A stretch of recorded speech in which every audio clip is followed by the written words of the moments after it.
ইউক্রেনের চালানো সাহসী হামলায় আবারও কেঁপে উঠল রাশিয়া।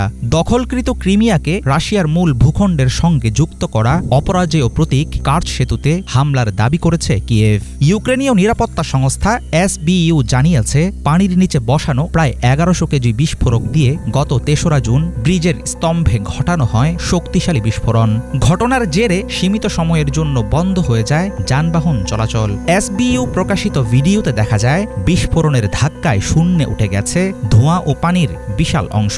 একদিকে গুরুত্বপূর্ণ রুশ সেতুতে আক্রমণ, অন্যদিকে রাশিয়া জুড়ে বিমান বাহিনীর ঘাঁটিতে জোরদার হামলার মধ্য দিয়ে ইউক্রেন যেন বার্তা দিচ্ছে এখনও ফুরিয়ে যায়নি তাদের দম।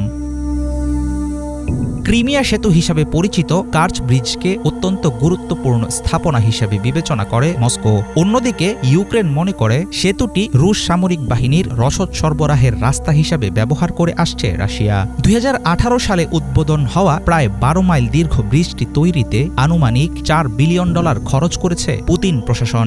2022 এবং 2023 সালেও ক্রিমিয়া সেতু ধ্বংসের চেষ্টা চালিয়েছিল কিয়েভ।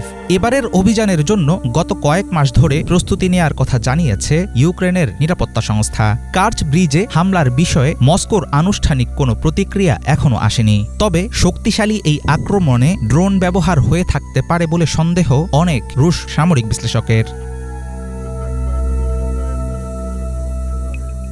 রাশিয়ার ভূখণ্ডে ইউক্রেনের চালানো অপারেশন স্পাইডার্স ওয়েভ এর ধাক্কা না কাটতেই কার্চ সেতুতে বিস্ফোরণের জেরে প্রশ্নের মুখে পড়েছে রুশ বাহিনীর প্রতিরক্ষা ব্যবস্থা। গত কয়েকদিন আগেই দুর্দান্ত কৌশলে রাশিয়ার অভ্যন্তরে ঢুকে তাদের বিমান ঘাঁটিতে হামলা চালিয়েছে ইউক্রেনের সামরিক গোয়েন্দা সংস্থা। 18 মাস ধরে প্রস্তুতির পর চালানো অভিযানে বিশেষভাবে নির্মিত ট্রাকে লুকিয়ে পাচার করা হয় ছোট ছোট ড্রোন। হাজারো কিলোমিটার পথ পাড়ি দিয়ে সেগুলো পৌঁছায় নির্ধারিত স্থানে। ইউক্রেনের দাবি, সেই হামলায় ক্ষতিগ্রস্ত হয়েছে প্রায় 40টি রুশ বিমান। সামরিক বিশ্লেষকদের ধারণা, $700 কোটি পর্যন্ত হতে পারে রাশিয়ার আর্থিক ক্ষতির পরিমাণ।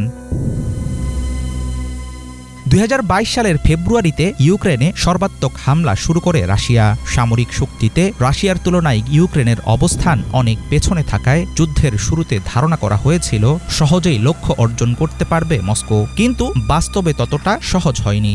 ব্যাপক ক্ষয়ক্ষতির মধ্যেই মিত্রদের সহায়তায় একটি দ্রুতগতি সম্পন্ন এবং বড় আকারের আক্রমণাত্মক ড্রোন বাহিনী গড়ে তুলেছে ইউক্রেন। এর মোকাবেলা করতে রীতিমতো হিমশিম খাচ্ছে রুশ সামরিক বাহিনী।